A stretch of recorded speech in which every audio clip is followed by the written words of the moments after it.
เที่ยวตลาดนัด 100จ้า ฮะ ผู้ 120 เชี่ยวหมูบดบอกเอาแบบลาบ จะเอาบูบดบ่ถึง แล้วเจะจูสิเอา เอาเครื่องในบอกคะ ไม่ยังอันนี้ยาย อันนี้กระเพาะค่ะ เอามาเงินนะเราไปหาชื่อนะ อันนี้50 บาทจ้ากระเพาะ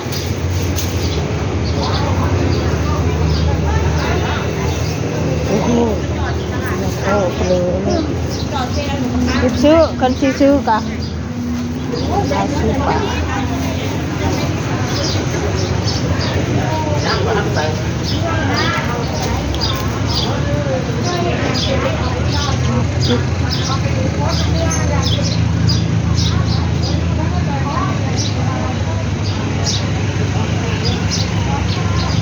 นี่บุฟเฟ่นี้ตู้ฟังคุณมั้ง มาตลาดก็ไปตลาดเปิด เสร็จแล้วต้องไปข้ามกันบ้าง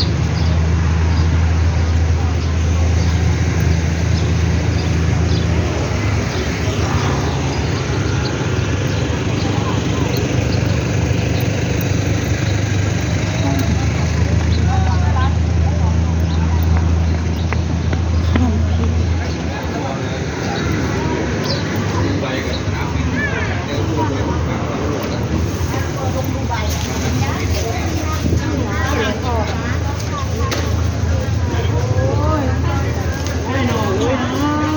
เอาถุงหนึ่ง เอาถุงไหน 20 บาทบอก อันนั้น25ค่ะ 25อันนี้ล่ะ อันนี้20ถุงหนึ่ง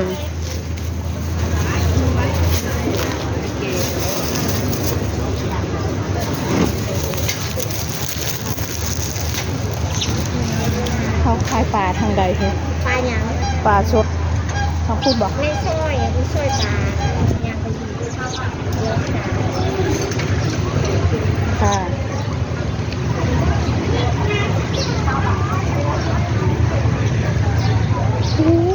ผิดถูก โอ้ตัวนี้แม่ไก่ฆ่ากันกูละปราบใดที่จะยังยังอยู่โอ้ตัวกับเป็นสีก่อนนะคะ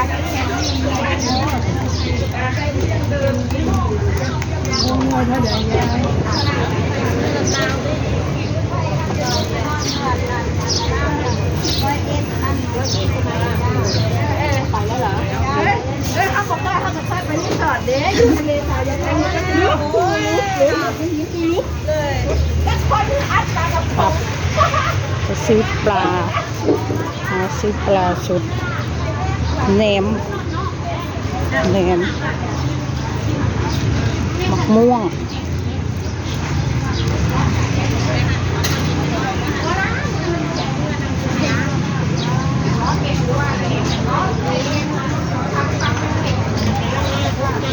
120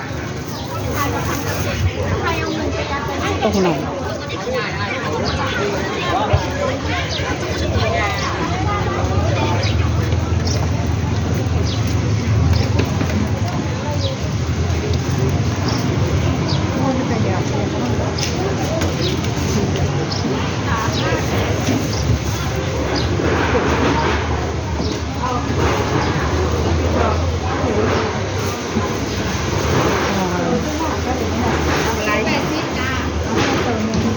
เอาไปต้ม เมื่อไหร่จะถูก สั่งต้มมาตัวละ100บอกตัวละ100บอก โลละ80จ้ะเป็นโลต้มเลยค่ะโลเกิน100ใหญ่ก็ว่าใหญ่ใหญ่เมื่อตลาดก็ว่า100ว่าที่ขายขนาดตัวใหญ่ยัง100 ปลานิ่นเอ้ยปลาสวายมีขายบ่แถวนี้ ปลาลายเทิง ไปเบิ่งก่อนเด้อเดี๋ยวบ่มีได้ทำมาเอา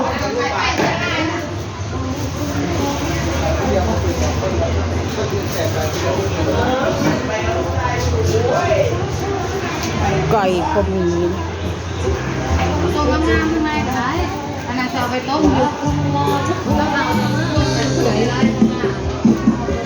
ปลาไหมคะ อันนี้ปลาอะไรคะฮะ ทรายจ้า ปลาฉวายบอก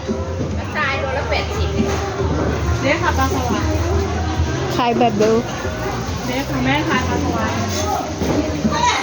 คุณยายทำอีกอย่างเนาะ บอกทาน อันนี้นึ่งบ่ นึ่ง ไปนึ่งบ่ เป็นปลาเอือ เอือบแล้ว ไปละนึ่งเลย จ้า เออถุงเท่าไหร่ยาย ตรงนั้นโลกว่ายอมกันรู้ โลกว่าแล้วมันสักบาท นี่เด้ถุงถุงนี่เด้50 บาทเอา40 บาทปลาอันเดียว เยอะเอาไปนึ่งนะ จ้าไปนึ่ง40 บาทขายรถ อ่ะอันนี้ยายเนี่ยเอาถุงนี้ค่อยขี้ข้านมักไหม กระปุกไหนก็ได้ อืมเมื่อละนึ่งเลยเนาะ จ้าเอายังนั่งอยากได้ยัง ได้อะไรจ้าปลาดีก็พวงไป เมื่อแล้วห้ามบดต้องอันนั้นนะ จ้าไม่ต้องเลือก นึ่งหาพักเชื่อเลยเนาะ จ้าย ายให้จุกเจือนนะเงินมันปิวไปได้ปากคือปึ้งอยู่ เงินเจ้านะ ขอบคุณ จ้า โชว์ไปก็ได้ป้าเอาป้าเอามาเห็นยังป้าว้าวแบบนี้ โอ้ย วะอ่ะมา โกอะไรกับยานเขาช่างอยู่แล้ว แค่ตากับเสือก่อนเนาะ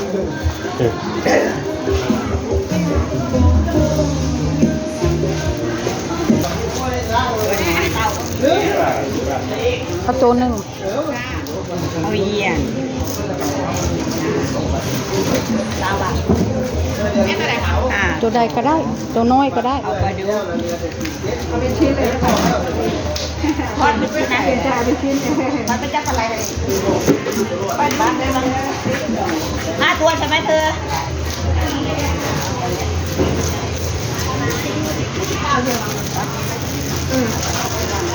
ช่างระบหงยาย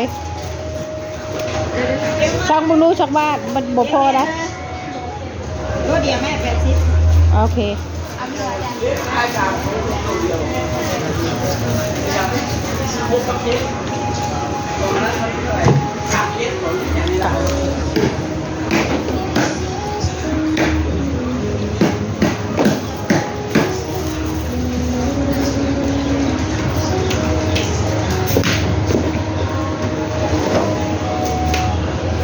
ตัวได้หน้านี่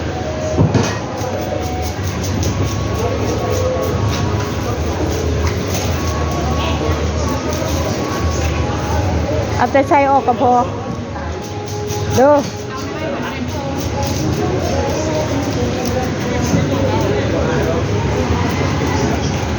โอเคค่ะ ยายขอจบคลิปแค่นี้นะคะ ขอบคุณค่ะ